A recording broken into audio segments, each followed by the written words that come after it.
मैं एक छोटी सी एक दोहे के साथ श्री राजेश्वर सिंह जी को आमंत्रित करूंगा। एक बार गोस्वामी श्री तुलसीदास जी महाराज को जाकर के किसी ने कहा कि महाराज जी आपके एक भक्त हैं अब्दुल रहीम खाने खाना, जो शाहजहाँ के यहाँ दरबारी हैं और उनके यहाँ संस्कृत दरबारी थे, त्रिशूली कवि। तो गोस्वामी जी महाराज को जाकर के कहा कि आपके बड़े भक्त हैं, खूब आपकी प्रशंसा करते रहते हैं। तो गोस्वामी जी ने कहा कि ठीक है, इतने बड़े भक्त हैं तो मैं एक दोहे की अर्धाली लिख देता हूँ और पूरा रहीम दास जी महाराज से करवा करके लाओ, तब फिर मिलने का बनाएंगे कि देखिए कितने बड़े कवि हैं, कैसे भक्त हैं। तो गोस्वामी जी महाराज ने एक पत्र उठाया और उस पर दोहे की आधे भाग को लिख दिया।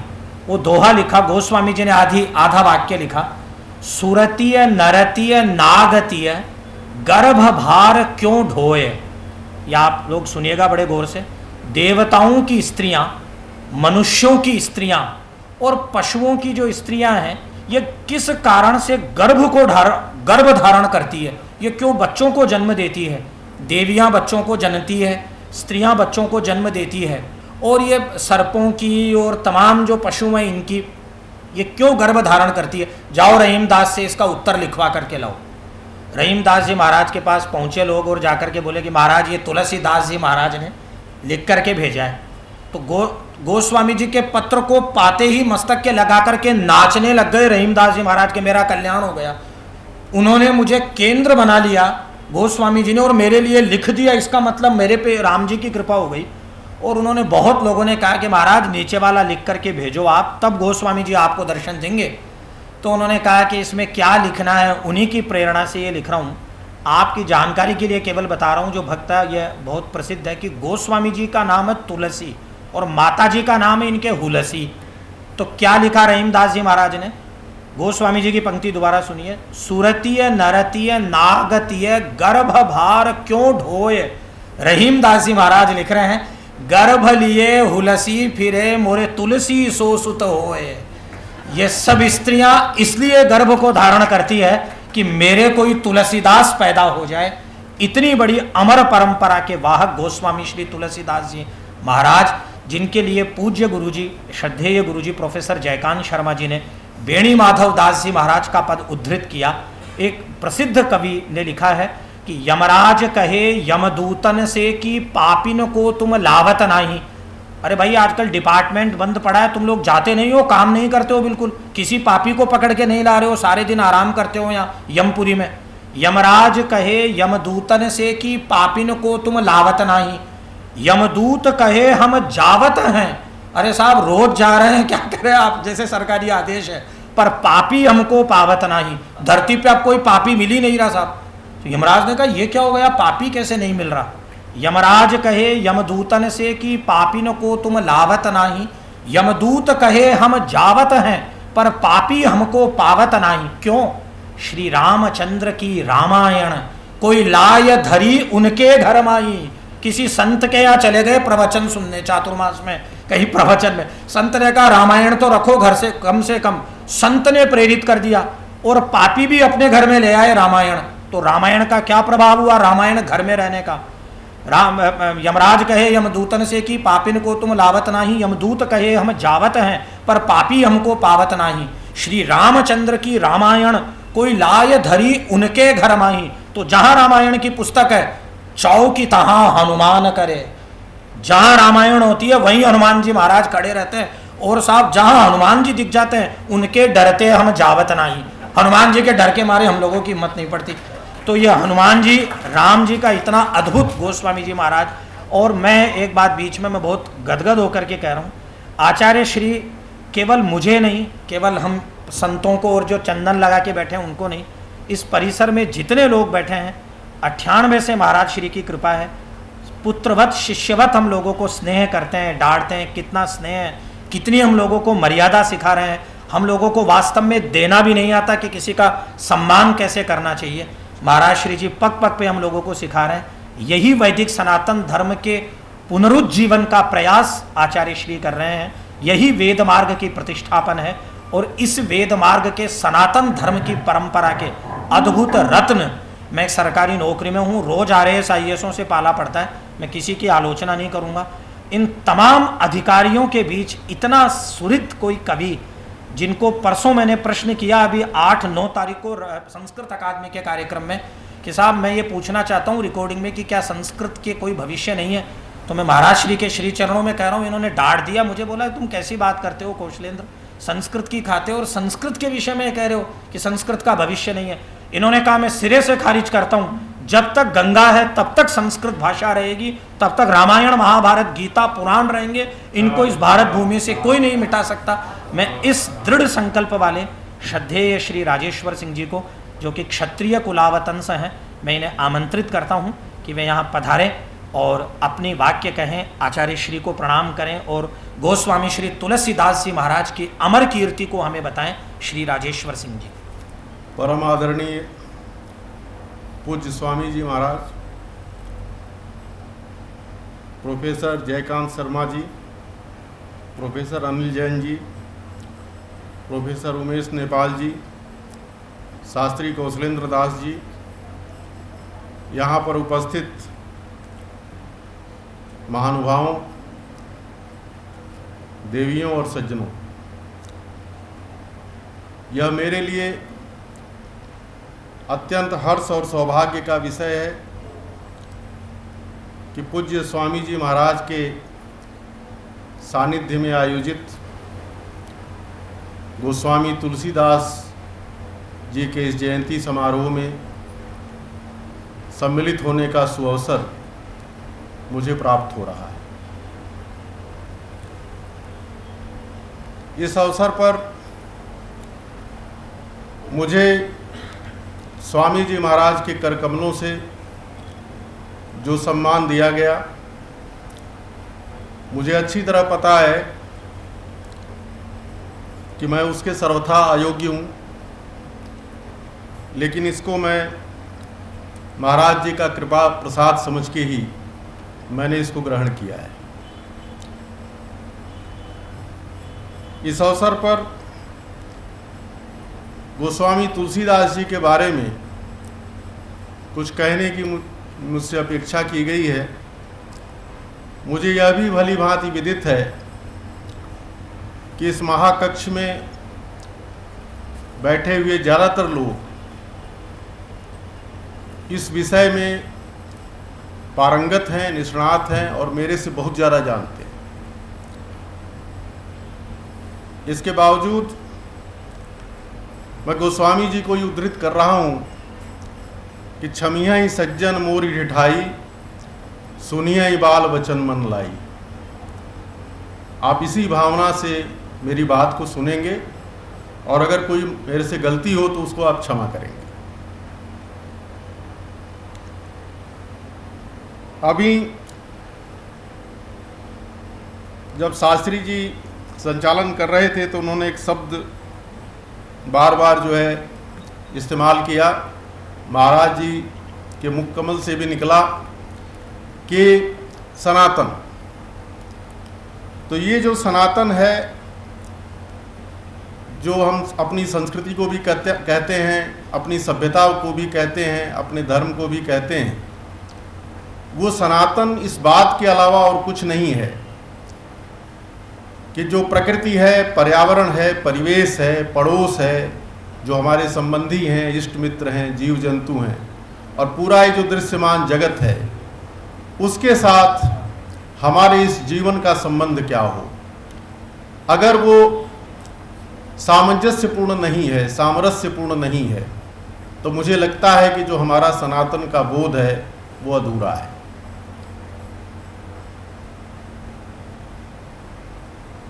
भगवान ने कहा है कि एको हम बहुत श्यामा, मैं एक हूँ और मैंने अपने आप को विविध रूपों में अभिव्यक्त किया हुआ है। तो इसीलिए जो सनातन परंपरा है उसमें प्रत्येक जीव में, जंतु में, पेड़ में, पहाड़ में, नदी में, समंदर में, वृक्ष में, वनस्पति में, लता में, हर जगह ईश्वरत्व की, दैवत्व की उद्भावना की गई है। ये जो भाव है हमारा प्रकृति और पर्यावरण के प्रति, परिवेश के प्रति, हमारे जो साथी सहयोगी हैं, जो हमारे परिचित या अपरिचित हैं, इन सब के प्रति जो हमारा भाव है, ये भाव जो है हमारे जीवन को एक दिव्यता से भरता है, एक धन्यता से भरता है। वो भाव हमें यह सिखाता है कि वही परमात्मा का तेज वो हमारे अंदर भी प्रकाशित हो रहा है और वो संपूर्ण जो हमारा चराचर जगत है उसमें भी वही तत्व प्रकाशित हो रहा है। ईशावास्योपनिषद का पहला जो मंत्र है कि ईशावास्यमुदं सर्वं यत्किंच जगत्याम जगत तेन त्यक्तेन भुंजी था माँ हृदय कस्य सिद्धनम, जो त्याग पूर्वक उपभोग करने की जो हमारी परंपरा है या जो हमारी प्रवृत्ति है, पृथ्वी को माता मानने की जो प्रवृत्ति है।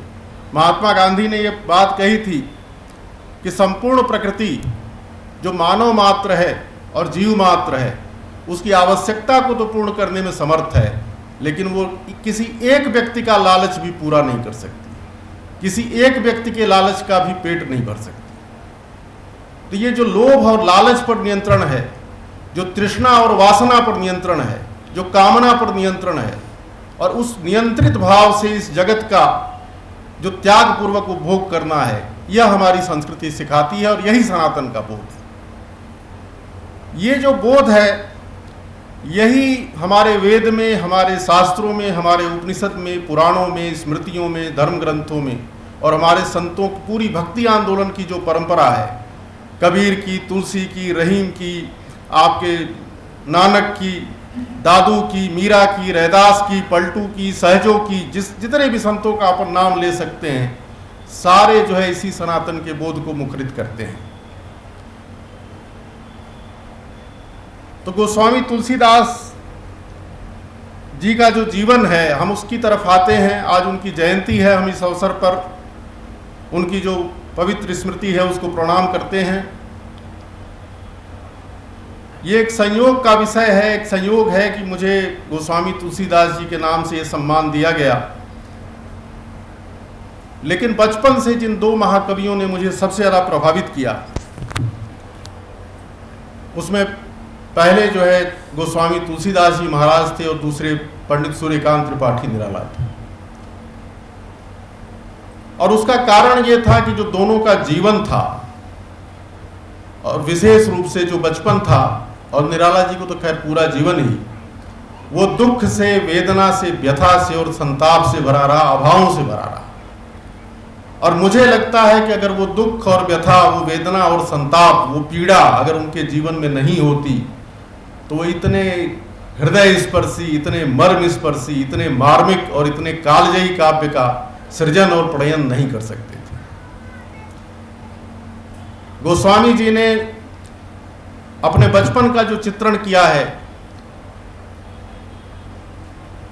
कि जायो कुल मंगन बधावनो बजायो सुनी, भयो परिताप पाप जननी जनक को, द्वारे ते ललाट बिललाट द्वार द्वार दीन, जानत हो चार फल चार ही चनक को। मैं इस दरवाजे से उस दरवाजे तक भीख मांगता हुआ घूमता था और जो चार चने के जो दाने होते थे उनको मैं धर्म, अर्थ, काम, मोक्ष रूपी चार पुरुषार्थ समझता था।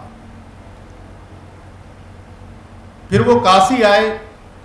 काशी में उनके जाति गोत्र को लेकर के सवाल खड़े किए गए और उससे वो इतने ज़्यादा परेशान हो गए कि उन्होंने फिर लिखा कि धूत कहो, अवधूत कहो, रजपूत कहो, जुल्हा कहो को, काहू की जात, काहू की बेटी सो बेटा न ब्याहब, काहू की जाति बिगाड़ न सो, तुलसी सरनाम गुलाम है राम को, जाको रुचय सो कहे कछुओ, और मांग के खैबो मस्जिद में सोईबो, लेबे को एक न देबे को दो। मांग के खाऊंगा और मस्जिद में सोऊंगा, किसी से मुझे लेना देना नहीं है। तो उनका जो जीवन था वो इस तरह से दुख और दैन्य से भरा हुआ था। उस पीड़ा का उन्होंने व्यक्तिगत रूप से अनुभव किया था। लेकिन उनका प्रचंड आत्मविश्वास देखिए, उनका आत्मबल देखिए। तुलसी के पूरे साहित्य की दो पंक्तियां मैं एक तरफ रखता हूं और अपने जीवन में मैंने जो कुछ पढ़ा हुआ है उसको मैं दूसरी तरफ रखता हूं, और वो दो पंक्तियां मेरे सारे पढ़े लिखे पर भारी पड़ जाती हैं। और वो दो पंक्तियां ये हैं कि हम विस्पाई जन्म के, सहे अबोल कुबोल, ने कुन मानक अनख हम जानत अपनो मोल। वो कहते हैं कि हम तो जन्म से ही जहर पीने वाले हैं, हम इन व्यंग और कटुक्तियों को बचपन से ही सुनते आए हैं, लेकिन हम इनका तनिक भी बुरा नहीं मानते, क्योंकि अपना मूल्य और महत्व हम जानते हैं। तो ये जो तुलसी का मूल्य और महत्व है, तुलसी का जो आत्माभिमान है, तुलसी का जो स्वाभिमान है, ये कहां से आता है? एक भरोसो एक बल, एक आत्मविश्वास, एक राम घनश्याम हित जातक तुलसीदास। राम पर जो भरोसा है, और उसी भरोसे के बल पर उन्होंने अकबर का जो मनसबदारी का प्रस्ताव था उसको ठुकरा दिया। हम चाकर रघुवीर के पटो लिखो दरबार, तुलसी अब का होंगे नर के मनसबदार। ये वो प्रेरणा थी, वो ताकत थी, वो शक्ति थी जिसके बल पर उन्होंने अपने जीवन की विपरीत परिस्थितियों का मुकाबला किया, अपने समय की राजसत्ता का मुकाबला किया, और हिंदू धर्म और संस्कृति को संगठित किया। हिंदुओं में जो दैन्य की और कायरता की भावना भरी हुई थी उसको दूर किया, और उनके जनमानस में जो राम का वनवासी रूप था, जो अभी प्रोफेसर अनिल जैन कह रहे थे, उसको प्रतिष्ठित किया। राम का जो राजा वाला रूप है वो सबको प्रभावित नहीं कर सकता, क्योंकि हर आदमी राजवंशी नहीं होता, हर आदमी राज परिवार में पैदा नहीं होता। लेकिन जो तुलसी के राम है वो वनवासी राम है, वो साधन विहीन है। वो जंगल में गए, उनकी पत्नी का अपहरण हो गया, वो असहाय हैं, निरुपाय हैं, उनके पास अपने आत्मबल के अलावा, उनकी बुद्धि के अलावा, उस चातुर्य के अलावा और कौशल के अलावा कुछ नहीं है। उन्होंने वनवासियों को संगठित किया, उस क्षेत्र में उन्होंने नीति का प्रवर्तन किया, सही आदमी का साथ दिया, गलत आदमी का दमन किया, और उसके आधार पर उनका सहयोग प्राप्त किया। और उसके बाद की सारी कथा जो है वो आप लोगों को मालूम है। तुलसी के राम का जो उन्होंने चित्र प्रस्तुत किया है कि रावण रथी बिरथ रघुवीरा, किसी भी युग नायक का, किसी भी महानायक का इससे बड़ा और सार्थक चित्र कोई भी महाकवि मेरी जानकारी में उपस्थित नहीं कर सका। रावण रथी बिरथ रघुवीरा, और देख विभीषण भयउ अधीरा। अब अधिक प्रीति मन भा संदेहा, बंद चरण कह सहित स्नेहा। नाथ न रथ नहीं पद पग त्राना, और कहीं विधि जितब वीर बलवाना। आप कैसे जीतेंगे? आपके पास न रथ है, न जो है आपके पैरों में जूते हैं। राम ने कहा धर्म में रथ, उसका उन्होंने वर्णन किया है। सखा धर्म में असरथ जाके, जीतन कहन खतौर रुकता के। राम कहते हैं कि धर्म का जो रथ है, धर्म में रथ है, वो जिसके पास है उसको कोई शत्रु जीत नहीं सकता है। तो ये जो धर्म है, जो न्याय है और सत्य है, राम उसके प्रतीक है। हिंदुस्तान का आम आदमी वो भी जब परेशान होता है, दुखी होता है, पीड़ित होता है, तो वो जो अत्याचारी है, जो नृशंस है, उसके अंदर बैठे हुए राम का आह्वान करता है। वो कहता है कि धर्म की बात नहीं है, ये सत्य की बात नहीं है, ये न्याय की बात नहीं है। तो ये जो धर्म और सत्य और न्याय है, ये हमारी संस्कृति की आधारशिला है। भगवान राम उसके प्रतीक पुरुष हैं, और तुलसी जो है इन मूल्यों के प्रतिष्ठापक। अभी अनिल जैन साहब ने एक बहुत अच्छी बात कही निषाद राजगुह के बारे में। गोस्वामी तुलसीदास जी को एक दो चौपाइयों के बल पर कि ढोल गंवार शूद्र पशु नारी, वे सब ताड़न के अधिकारी, और ऐसी दो चार लाइनें हैं, तो उनके आधार पर पुरातन पंथी, पोंगा पंथी, प्रतिक्रियावादी ये कहने का एक चलन हो गया है। लेकिन कत विधि सृजी नारी जग माही, पराधीन सुख सपने उनाही। नारी का जो जीवन है, उसकी जो व्यथा और वेदना है, इस पर कोई इस तरह की कालजयी पंक्तियां कोई भी कवि लिख पाया है क्या? और निषाद राजगुह की जो बात है, ये अद्भुत प्रसंग है रामायण का, जो बिल्कुल हृदय को छूता है। कि जब भरत जो है राम को मनाने के लिए, उनको लाने के लिए जा रहे थे, तो निषाद राजगुह को यह संदेह हुआ कि कहीं ये राम को मारने के लिए तो नहीं जा रहे हैं, अपना राजकाज निष्कंटक बनाने के लिए तो नहीं जा रहे हैं। तो उन्होंने रामायण में, रामचरितमानस में प्रसंग आता है, अपने जो सेवक थे, सहायक थे, सहयोगी थे, उनको आदेश दिया कि होई सजोइल रोको घाटा, ठाठों सकल मरय कर ठाटा, सब मरने का जो बाना है उसको धारण कर लो। सन्मुख लौह भरत समलेऊं, आज भरत से बिल्कुल आमने सामने युद्ध होगा। और जियत न सुरसरी उतर, अगर जब तक जिंदा रहूंगा इस नदी के पार उतरने नहीं दूंगा उनको। और भरत भाई नृपमय जन नीचू, बड़े भाग अस्पाई नीचू, कि भरत जो है वो नृप है, राजा है, मैं तो नीच जन हूं। लेकिन ऐसी मृत्यु जो है, समर मरण और सुरसरी तीरा, आज छन भंग शरीरा। उन्होंने कहा समर में मरण हो और ये गंगा का किनारा हो, इससे बढ़िया मृत्यु क्या हो सकती। वो कौन सी चीज थी, वो कौन सी ताकत थी, वो कौन सा प्रेम था राम का, कि उसने निषाद राजगुरु को बाध्य किया कि वो जो है आत्मोत्सर्ग के लिए तैयार हुए, अपनी राजसत्ता के उत्सर्ग के लिए तैयार हुए, अपने परिवार को नष्ट करने के लिए तैयार हो गए। लेकिन जिस धर्म, न्याय और सत्य की मैं बात कर रहा था, वो केवल राजाओं में नहीं थी, राज परिवार के वंशजों में नहीं थी, वो आम जनता में भी थी। वो गरीब आदमी था, वो साधारण सा सरदार था निषादों का, लेकिन उसने देखा कि ये गलत हो रहा है, तो उसने कहा कि नहीं, ये गलत नहीं होने दूंगा। बाद में जब उसको पता चला कि नहीं, भरत तो राम को मनाने के लिए जा रहे हैं, उनको लाने के लिए जा रहे हैं, तो उसकी वृत्ति बदली। अब वो गया भरत से मिलने के लिए, तो उस समय राम सखा सुनि सेंदन त्यागा, भरत का भाव देखिए। जो लोग ऊंच और नीच, अगड़े और पिछड़े, इसकी बातें करते हैं, सामाजिक असमानता की बातें करते हैं, विषमता की बातें करते हैं, उनके लिए पंक्तियां हैं कि राम सखा सुनि सेंदन त्यागा, राम का मित्र है, ये जान के भरत ने रथ छोड़ दिया। और फिर वो आगे की पंक्तियां आती हैं, और उसको उन्होंने हृदय से लगाया, गले से लगाया उसको। फिर वो रानियों से मिला, कौशल्या जी से, सुमित्रा जी से, कैकेयी जी से। उन्होंने लक्ष्मण की तरह समझ करके उसको आशीर्वाद दिया। पूर्व के जो निवासी थे, अयोध्या के लोग जो उस समूह का हिस्सा थे, वो उसको देख करके ऐसे सुखी हुई जैसे उन्होंने मानो लक्ष्मण को देख लिया हो। ये जो सामरस्य का भाव है, ये जो सम्मान का भाव है, ये बताता है कि हिंदुस्तान में वर्ग भेद था, वर्ण भेद भी था, लेकिन असम्मान का भाव नहीं था।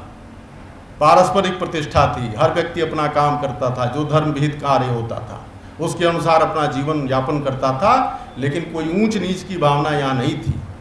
हमारे यहाँ जो वैवाहिक संबंध होते हैं, विवाह संस्कार होते हैं, जिसमें जितना ब्राह्मण का महत्व है, जितना पुरोहित का महत्व है, उतना ही महत्व नाई का भी है, उतना ही महत्व कहार का भी है, और उसके जैसे तमाम लोगों का है। बिना उसकी विवाह संस्कार संपन्न नहीं होता है।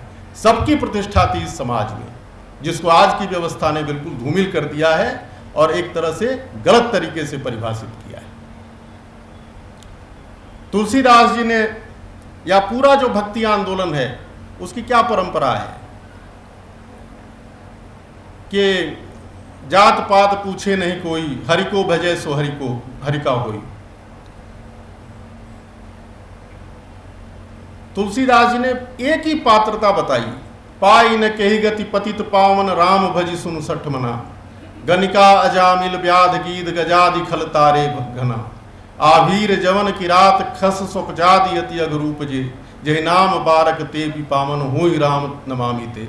मतलब केवल राम का नाम ले लो, जिसके लिए गीता कहती है कि निर्माण मोहा जित संग दोषा, अध्यात्म नित्या विनिवृत्त कामा, द्वंद्वैर विमुक्ता सुख दुख संगई, गच्छन्ते मूढ़ा पदमभ्यंत। इतनी बड़ी बड़ी पात्रताएं निर्धारित की गई हैं श्रीमद् भगवद गीता में, लेकिन तुलसीदास जी ने कहा कि जय नाम बारक ते भी पावन हुई राम नमामि।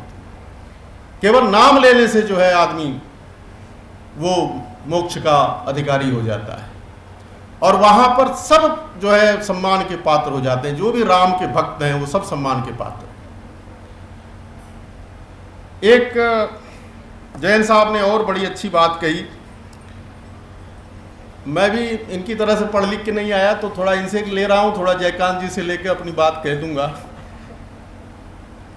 कि जगत का जो बात है, जयकांत जी ने भी उसका की चर्चा करी उन्होंने कहा है कि उमा कहूँ मैं अनुभव अपना, सत हरि भजन जगत सब सपना। तो आचार्य शंकर का जो वेदांत दर्शन है, द्वैत वेदांत का, उसको लेकर के बड़ी भ्रांतियां हैं। लोग कहते हैं कि साहब शंकराचार्य जी ने इस जगत को स्वप्नवत बता दिया, तो इसके चलते ही जो हमारे भारत के लोग हैं वो जीवन को तो नकारने लगे, और इसीलिए हमारे भारत की जो है वो जो भौतिक अवनति है वो हो गई, और लोग परिश्रमी नहीं हैं और जगत को तो स्वप्न ही समझते हैं। शंकराचार्य जी ने 3 तरह की सत्ताओं की बात करी है: प्रातिभाषिक सत्ता, व्यावहारिक सत्ता और पारमार्थिक सत्ता। तो जो पारमार्थिक सत्ता में जीने वाले लोग हैं, पूज्य स्वामी जी महाराज जैसे लोग, इनके लिए जगत स्वप्नवत है। जो व्यावहारिक सत्ता में जीने वाले हमारे आप जैसे लोग हैं, उनके लिए जीवन नितांत सत्य है। और तुलसीदास जी जो है, उन्होंने कभी भी जीवन का निषेध नहीं किया। उनके जीवन की जो खुद की व्यथा और वेदना थी, वो उनको जनसाधारण की व्यथा और वेदना से जोड़ती थी। उन्होंने दुर्भिक्ष का, अकाल का वर्णन किया है कि खेती न किसान को, भिखारी को न भीख बली, बनिक को बनिज न चाकर को चाकरी, जीविका विहीन नर सिद्धिमान सोच बस, कहें एक एकन सो कहाँ जाए का करी। कि मतलब ऐसा लगता है जैसे आज के हिंदुस्तान का दृश्य है, कोरोना काल का दृश्य उपस्थित हो गया है। कोई आदमी जो विरक्त है, जो संन्यस्त है, जो कुटिया में बैठा हुआ है, कंदरा में बैठा हुआ है, साधना कर रहा है, साहित्य सृजन कर रहा है, उससे हम ऐसी उम्मीद नहीं कर सकते। लेकिन नहीं, तुलसीदास जी पूरी तरह से जो काशी और काशी क्षेत्र था, उसके जनजीवन से वो जुड़े हुए थे, उस नगर के जीवन से जुड़े हुए थे, उसको, उस नगर की आत्मा को उन्होंने बिल्कुल आत्मसात किया हुआ था। और जो जीवन के निषेध की बात है, मुझे कई बार आश्चर्य होता है, जो जीवन के विविध व्यापार हैं, वो किस तरह से उनकी जो निगाह उस तक जाती है, उनकी दृष्टि उस तक जाती है। जो आपके श्री राम वनगमन का जो प्रसंग है, जिसमें सीता जी से उनके जो ग्राम बधुएं हैं जब पूछती हैं कि भाई ये जो सांवले सज्जन हैं ये कौन है आपके, और उस पर जो उनका जवाब है और उसका जिस तरह से गोस्वामी जी ने चित्रण किया है, लगता ही नहीं कि किसी विरक्त सन्यासी ने, किसी संन्यस्त व्यक्ति ने ये चित्रण किया हुआ। तिरछे करी नयन दिसैन तिन्हें, समझाई कछु मुस्काई चली, तुलसी तही अवसर सोहे सभै, अवलोकति लोचन लाहु अली, अनुराग तड़ाग में भानोदय, विगसी मनोमंजुल कंजकली। जो पति पत्नी का एक सात्विक प्रेम है, उस प्रेम का जो सौंदर्य है, जो मीठे वचनों का जो आनंद है, किस तरह से सद्व्यवहार करना चाहिए किसी प्रश्न पूछने वाले के साथ, ये सारी चीजों का जो वर्णन है, और जो एक सामूहिक प्रेम जो वहां पर जिसकी सृष्टि हो रही है, उसका इस तरह से जो उन्होंने वर्णन किया है, वो अद्भुत वर्णन है। और ये केवल तुलसीदास जी के साहित्य में नहीं है, ये समूचा जो भक्ति आंदोलन है, उस सब में जीवन के प्रति गहन संपृक्ति और गहन अनुरक्ति का भाव है। वो चाहते हैं भक्ति आंदोलन के संत कि हम अपनी पूरी क्षमता के साथ, पूरी योग्यता के साथ इस जीवन को जिएं, अपने लक्ष्यों को प्राप्त करें, और समाज के प्रति जो हमारा योगदान और अवदान है उसको भी जो है हम संपादित करें। ये भक्ति संतों की अपेक्षा है, और वो जीवन का आनंद लेना जानते हैं। मलिक मोहम्मद जायसी जो है, जो पद्मावत जिन्होंने लिखी, उसमें ईश्वर वंदना की है, और उन्होंने कहा कि दीने सु नयन ज्योति उजियारा, दीने सु देखे कर संसार, कि तुम भगवान की वंदना करते हैं, उनको धन्यवाद देते हैं, आभार व्यक्त करते हैं कि तुमने जो है इतनी सुंदर तो ये हमें आंखें दी, और देखने के लिए इन रूपों, छवियों, आकृतियों से, सौंदर्य से भरा हुआ ये संसार दिया हुआ है। तो संसार का जो है निषेध, यह जो है वो नहीं है। तो तुलसीदास जी का जो संपूर्ण साहित्य है, वो एक तरह से जो भारतीय संस्कृति है, जो चिंतन परंपरा है, जो आध्यात्मिक परंपरा है, जो लौकिक जीवन है, जो परिवेश है, जो वातावरण है, उस सब का सार तत्व है, वो उसमें समाहित है। इसीलिए शुरू में ही उन्होंने कहा नाना पुराण निगमागम सम्मतम यत्। तो इस सारा जो हमारी वैदिक परंपरा है, जो वहाँ से लेकर के और आज तक महाराज श्री तक व्याप्त हो रही है, उस सारी परंपरा का जो निचोड़ है वो श्री रामचरितमानस में और तुलसीदास जी के साहित्य में वो विद्यमान है। बस इन्हीं शब्दों के साथ और महाराज श्री को एक बार पुनः प्रणाम निवेदित करते हुए और गोस्वामी तुलसीदास जी को एक बार पुनः जो है उनकी पवित्र पावन स्मृति को प्रणाम करते हुए मैं अपनी बात समाप्त करता हूँ। धन्यवाद।